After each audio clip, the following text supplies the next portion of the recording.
आंखें बंद थीं या निगाह को जुर्रत न थी। मैंने ये क्लियर कर दिया कि ये जो 20 पॉइंट जो ट्रंप साहब ने जो पब्लिक की हैं ये हमारे नहीं हैं। भाईजान जो ट्वीट आ गई वो भी ट्रांजिट पे थे। प्रेसिडेंट ट्रंप ने ब्रॉडर ट्वीट की, उसके जवाब में उन्होंने वो ट्वीट कर दी। उनको कोई ऐलान तो नहीं होना था उस वक्त, जनाब स्पीकर, किसी को ऐलान तो नहीं होना था कि जी वो 20 पॉइंट वो नहीं है जो हमने 8 मुल्कों ने भेजे।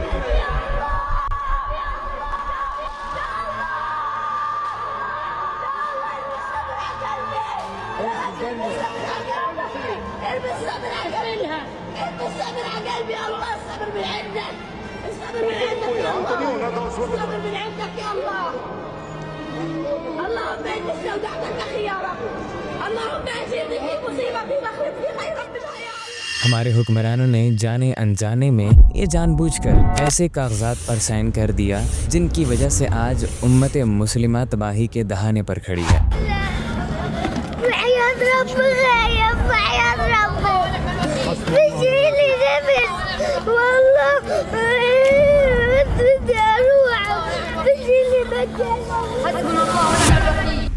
आज की ये वीडियो बहुत इम्पोर्टेंट और डिटेल्ड होने वाली है, तो पापड़ पकड़ो और पीछे सुकून से टेक लगाकर बैठ जाओ, क्योंकि इसके बाद तुम्हें उठना है और इस घटिया तरीन निज़ाम को महव खाक कर देना है। क्या है ये 20 point surrender plan, so called peace plan? क्या है इस पीस के पीछे छुपा वो गंदा राज जो आपसे छुपाया जा रहा है? कैसे ये आपको और आपकी नस्लों को गुलाम बनाने के लिए बनाया गया है? आइए जानते हैं आज की इस वीडियो में। जरा सोचिए क्या गुजरेगी आप पर जब कोई एक ऐसा अजनबी शख्स आपको आकर ये बात बोलेगा कि जिस सरजमीन के लिए, जिस अंबिया की अमानत के लिए, जिस कौम के लिए तुमने अपने बचपन के वो खेलने वाले दिन अपने माँ बाप, अपने बहन भाई, अपने दोस्त, हत्ता कि जितने तुम्हारे करीबी, तुम्हारे प्यारे थे, उनके जनाजे पढ़ने में गुजार दिए, हम वो तुमसे छीन लेंगे। अब ऐसे में आप हमेशा की तरह खुद को दोबारा अकेले ही डिफेंड करने के लिए लड़ना चाहोगे, पर इस मर्तबा आपके साथ कुछ अलग होता है। इस मर्तबा आपके अपने ही आपके हाथ पैर तोड़ देते हैं ताकि आप लड़ ना सको।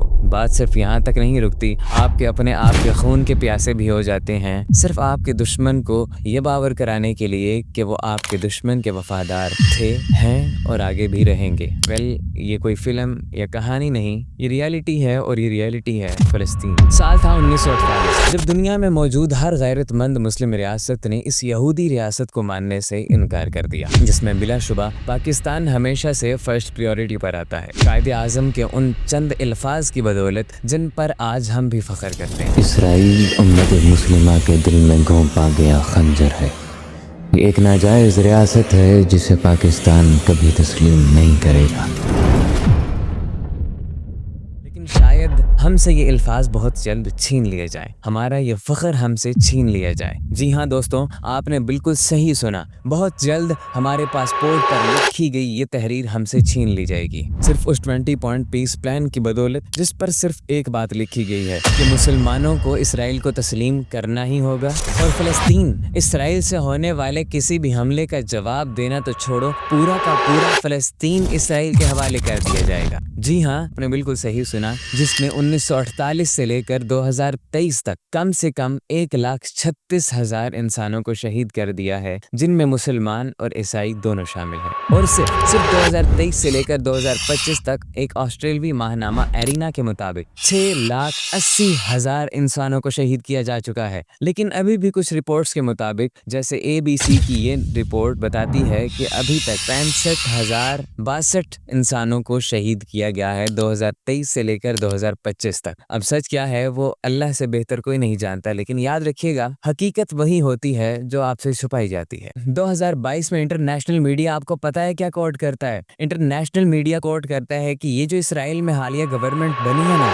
ये most right wing ever government बनी है, और इसके नतीजे में इसराइली गवर्नमेंट क्या चाहती है? अल्ट्रा ऑर्थोडॉक्स को, रिलीजियस नहीं सैहोनी ज़ायनिस्ट को मौका दे दो कि वो हुकूमत में आ जाएं, जो सिर्फ एक बात कहते हैं, पीस नहीं होगा, एथनिक क्लेंजिंग होगी और ग्रेटर इसराइल बन कर रहेगा, चाहे उसके लिए पूरी दुनिया की पॉपुलेशन को खत्म ही क्यों ना करना पड़ जाए। आज हमारे लीडर्स जिस प्लान पर साइन करने को तैयार हैं, जिस पीस प्लान में सब कुछ है सिवाय पीस के, सवाल ये बनता है कि जो इसराइल ग्रेटर इसराइल बनाने के लिए पूरी दुनिया को खत्म करने के लिए तैयार है, वो क्यों सीज फायर करेगा? वो मुसलमानों की नस्लकशी को क्यों रोकेगा? जिस इसराइल ने 21 पॉइंट्स में से सबसे अहम पॉइंट ही निकाल दिया कि ये हम नहीं मानते, जिस पॉइंट में सिर्फ ये लिखा हुआ था, जो हमें बताया भी जा रहा है कि इस पॉइंट के नतीजे में यही बात होगी। उसमें लिखा हुआ था कि इसराइल पूरी तरह से गजा और वेस्ट बैंक से इनखला कर जाएगा, निकाल दिया जाएगा। किसी भी तरीके से वेस्ट बैंक या गजा के ऊपर इसराइल का कंट्रोल नहीं होगा, जबकि इस वक्त पूरे इसराइल के वजूद को मिटाना फर्ज हो चुका है। जो पॉइंट सो कॉल्ड इस पीस प्लान के नाम पर सरेंडर प्लान का सबसे अहम हिस्सा था, उसको इस इसराइल ने निकाल दिया कि ये हम नहीं मानते। जो 20 पॉइंट पीस प्लान ट्रंप ने बनाकर इस्लामिक लीडर्स को भेजा और इन हुक्मरानों ने उसमें कुछ चेंजेस करके जो ये पॉइंट था वापस ट्रंप को भेजा। ट्रंप ने नेतन्याहू को दिखाया और नेतन्याहू ने कहा ये क्या भाई, इस पॉइंट में तो ये बातें लिखी गई हैं। उसने उसको मिटा दिया और हर वो पॉइंट लिख दिया जिसके अंदर फ़लस्तीन को मजीद कमज़ोर किया जा सकता है, और ये पॉइंट ही निकाल दिया जो चेंजिंग का खुलासा था। लेकिन एक मिनट, जब इस पॉइंट में हमारी कोई बात ही नहीं है, हमारी बात को सुना ही नहीं जा रहा, हमारी बात को अहमियत ही नहीं दी जा रही, तो हम इस प्लान पर साइन क्यों कर रहे हैं? इसके लिए हमें 20 पॉइंट पीस प्लान को समझना पड़ेगा।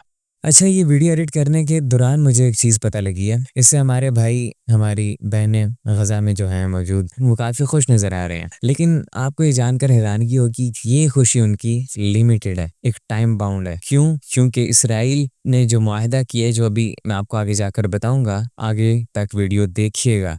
और अभी का मैं आपको बता दूं कि इसराइल ने मुआहदा कबूल होने के बाद 9 अक्टूबर को भी हमला किया। जिस दिन मुआहदा हुआ, उनकी जो ही सारे कैदी वापस हुए, इसराइल ने मुआहदा तोड़ दिया फिर से। और मज़ीद ये कि 10 अक्टूबर को भी अटैक हुआ, और अभी 10 अक्टूबर, अब आगे कितने और अटैक्स होते हैं मुआहदे के बाद भी, वो हम में से कोई नहीं जानता। और इसराइल वेस्ट बैंक और गजा की सरहदों पर, बॉर्डर्स पर अपनी छावनियां बना चुका है, यानी उनको वैसे ही कैद कर दिया गया है जैसा प्लान किया गया था। आप सोच रहे होंगे हमास ने मुआहदा कबूल क्यों किया? क्योंकि तमाम इस्लामी ममालिक ने, जिनमें 3 नाम खसूसी तौर पर शामिल है, मिस्र, कतर और तुर्की ने खसूसी तौर पर हमास के ऊपर प्रेशर डाला है। हमास को फोर्स किया गया है कि हमास ये मुआहदा कबूल करे, और इस प्रेशर में आके हमास ने वो मुआहदा कबूल कर लिया है, जो शायद हमारे लिए बहुत खतरनाक साबित होगा। अभी तो नहीं, शायद फ्यूचर में। और शायद ये स्माइल जो आप देख रहे हैं, ये फ्यूचर में एक दफ़ा फिर से जिंदगी पड़ जाए।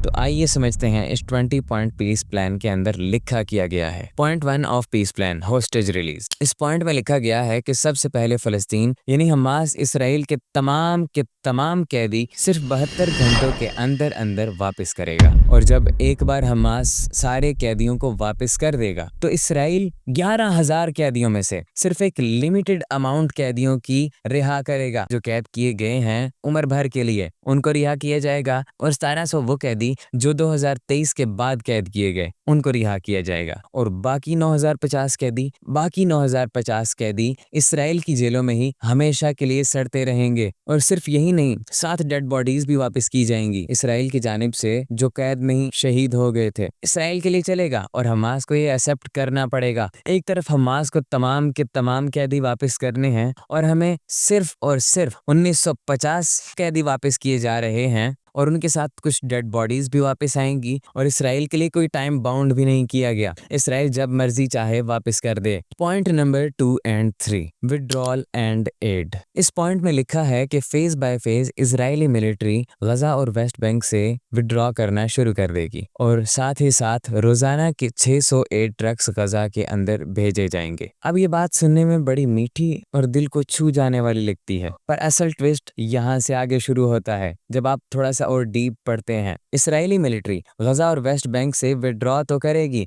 लेकिन सिर्फ अंडर इसराइल कंडीशन, यानी फलस्तीन को कोई भी पूरी आज़ादी नहीं दे रहा। और दूसरी बात, एक और ट्विस्ट, जो 608 ट्रक्स रोजाना गजा के अंदर भेजे जाएंगे ना, उसको कंट्रोल करने वाला भी इसराइल है। जी हाँ दोस्तों, इसराइल यूएन के साथ मिलकर इन 600 ट्रक्स की एड को जो रोजाना भेजे जाएंगे उनको कंट्रोल करेगा। वही इसराइल जिसने पहले से गजा में मौजूद बैकअप एड को भी चुरा लिया। اور بھاگ گیا۔ وہی اسرائیل جس نے پہلے خود ایڈ دینا تو چھوڑو، کسی اور کو بھی غزہ میں ایڈ نہیں لے کر جانے دی، وہی اسرائیل اب اس ایڈ ٹرکس کے قافلے کو کنٹرول بھی کرے گا، اور یہ پوائنٹ غزہ اور ویسٹ بینک کی اسرائیل کے اوپر ڈیپینڈنسی کو مزید بڑھا دیتا ہے۔ پھر آتے ہیں پوائنٹ نمبر 4 اور 5 کے اوپر، controlled government and redevelopment. یہ منصوبہ غیر ملکی نگرانی میں ایک عبوری ٹیکنوکریٹ گورنمنٹ کا تقاضا کرتا ہے جو فلسطینیوں کی حقیقی خود مختاری کو ان سے چھین لیتا ہے۔ اس میں ڈیولپمنٹ کے ایسے منصوبے بھی شامل ہیں جن کی مالی امداد اور ہدایت بیرونی طاقتیں کریں گی جو فلسطینی مستقبل کو فارن پاور سے جوڑنے کی کوشش کر رہے ہیں۔ اور پھر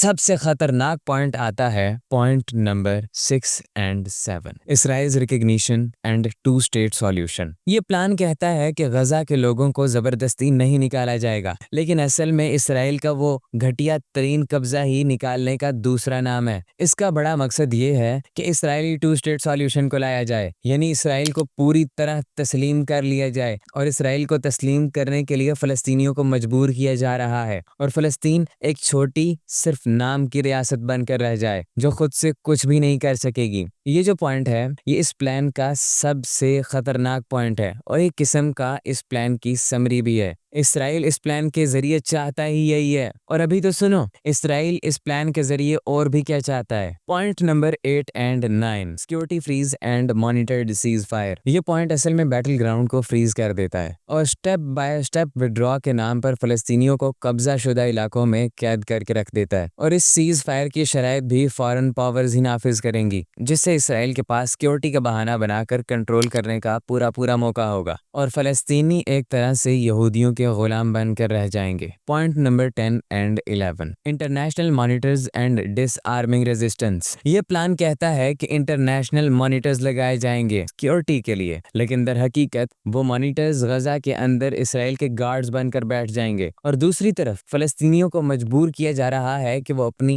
مسلح گروپس کو غیر مسلح کریں، یعنی جن کے پاس ویپنز ہیں ان سے ویپنز لے لیے جائیں، ان سے وہ دفاع کا آخری حق بھی چھین لیا جائے جو ان کے پاس بچا ہے، جبکہ اسرائیل اپنی پوری فوجی طاقت برقرار رکھے گا۔ پوائنٹ نمبر 12 اور 13، no force exit and total disarmament. فلسطینی شاید غزہ میں رہ جائیں مگر تمام مسلح گروپ، ہتھیار اور ٹنلز تباہ کر دی جائیں گی، اور حماس یا کوئی اور فریق غزہ یا ویسٹ بینک پر حکومت نہیں کر سکے گا۔ پوائنٹ نمبر 4 اور 1 کے الٹ، جو پولیٹیکل اختیار کو محدود کرتی ہیں اور غیر ملکی نگرانی مسلط کرتی ہیں، یہ پوائنٹ فلسطینیوں سے دفاع کا کوئی بھی ذریعہ چھین لیتے ہیں اور انہیں قبضے کے نیچے پوری طرح بے سہارا چھوڑ دیتے ہیں۔ پھر آتا ہے پوائنٹ نمبر 14 اور 15، redevelopment and site conditional reconstruction. یہ پلان غزہ کو ریکنسٹرکٹ کرنے کا وعدہ کرتا ہے، مگر تمام منصوبے فارن پاورز کے کنٹرول اور مالی تعاون میں ہوں گے۔ فلسطینی صرف اس کنڈیشن میں فائدہ اٹھا سکیں گے جب وہ اسرائیل اور امریکہ کے زیر اطاعت رہیں گے۔ اس طرح فلسطینیوں کا مستقبل امریکن اور اسرائیلی آرڈرز پر ریلائی کرے گا۔ پوائنٹ نمبر 4 اور 13 کی روشنی میں یہ محض حکمرانی یا سیکیورٹی کا معاملہ نہیں، یہ معیشت کو بھی اسرائیل اور امریکہ کے کنٹرول کے نیچے لا کر کھڑا کر دیتا ہے۔ اب آتے ہیں پوائنٹ نمبر 16 اور 17 کی جانب، international monitoring and security control. یہ پوائنٹ بھی باقی پوائنٹس کی طرح کافی عجیب ہے۔ اس پوائنٹ میں لکھا گیا ہے کہ غیر ملکی طاقتوں کو غزہ کی سیکیورٹی اور بارڈر کراسنگ پر مکمل اختیار دیا جائے گا، جبکہ اسرائیل کو یہ حق حاصل ہوگا کہ وہ جب چاہے سیکیورٹی کا بہانہ بنا کر مداخلت کرے۔ پوائنٹ نمبر 15 اور 4 کے برعکس، یہ آخری اختیار بھی بیرونی طاقتوں کے ہاتھ میں تھما دیا گیا ہے، اور فلسطینیوں کو اپنی زمین، اپنی معیشت، اپنی سیکیورٹی پر کسی قسم کا کوئی بھی کنٹرول حاصل نہیں۔ اینڈ دین پوائنٹ نمبر 18 اور 19، long term dependency and political weakening. سوچو ذرا، فلسطینی اپنی معیشت، اپنی تعمیر نو، اپنی سیکیورٹی، اپنی زمین، سب کچھ غیر ملکی امداد اور منظوری پر منحصر دیکھیں گے۔ فلسطینیوں کی پولیٹیکل پاور کمزور رہے گی اور کنٹرول دوسروں کے ہاتھ میں تھما دیا جائے گا۔ پوائنٹ نمبر 4 اور 17 کے الٹ، یہ نکات طے کرتے ہیں کہ فلسطینی اصل آزادی کا دعویٰ کبھی بھی نہ کر سکیں۔ اور اس کے بعد فائنل، یہ آخری پوائنٹ، وہ پوائنٹ جو اسرائیل ہمیشہ سے چاہتا تھا، یہ وہی پوائنٹ ہے جس کے بارے میں قائد اعظم نے کہا تھا کہ یہ مسلمانوں کے دلوں میں کھبا ایک تیز خنجر ہے۔ Point number 20، two state solution کو اس پلان کا سب سے بڑا مقصد بتایا گیا ہے۔ مطلب صاف ہے، فلسطینیوں کو ہمیشہ کے لیے اسرائیل کا غلام بنا کر رکھا جائے، یہ فورس کیا جائے کہ ہم لوگ اسرائیل کو زبردستی تسلیم کریں۔ یہ نہ امداد ہے، نہ سیکیورٹی، نہ گورننس، یہ ہے سیاسی سرنڈر جو اسرائیلی قبضے کو ہمیشہ کے لیے جائز بنا دیتا ہے۔ اور پھر سب سے خطرناک نقطہ، حماس کو غزہ سے نکال دیا جائے گا۔ سوچو، وہی حماس جسے فلسطینی اپنی آخری ڈھال سمجھتے ہیں، اگر اسے ختم کر دیا گیا تو غزہ بالکل اکیلا رہ جائے گا، غزہ کے لوگ بالکل بے سہارا رہ جائیں گے۔ مسلمانوں کے لیے یہ کوئی معاہدہ نہیں، یہ سرنڈر ہے، المیہ ہے یہ پلان۔ لیکن سوال یہاں پر یہ بنتا ہے کہ اس پوائنٹ کو، اس 20 نکاتی منصوبے کو ٹرمپ کے ذہن میں لایا کس نے؟ اور یہاں پر ایک اور سوال بھی اٹھتا ہے کہ آخر کیا فائدہ ہوگا عرب ممالک کو، کیا فائدہ ہوگا امریکہ کو، اور اس پلان کو کس طریقے سے امپلیمنٹ کیا جائے گا؟ کیسے ٹرمپ سارے اسلامی ممالک کی فوجوں کو اکٹھا غزہ میں داخل کرے گا اور کیوں داخل کرے گا؟ اور 2 مزید شخص جن میں اسٹیو وٹکوف اور ٹونی بلیئر کا نام ہے، یہ اس پلان میں کیا کریں گے؟ شاید آپ سوچ رہے ہوں گے یہ کہانی یہیں ختم ہو گئی، لیکن نہیں، یہ تو صرف شروع ہے۔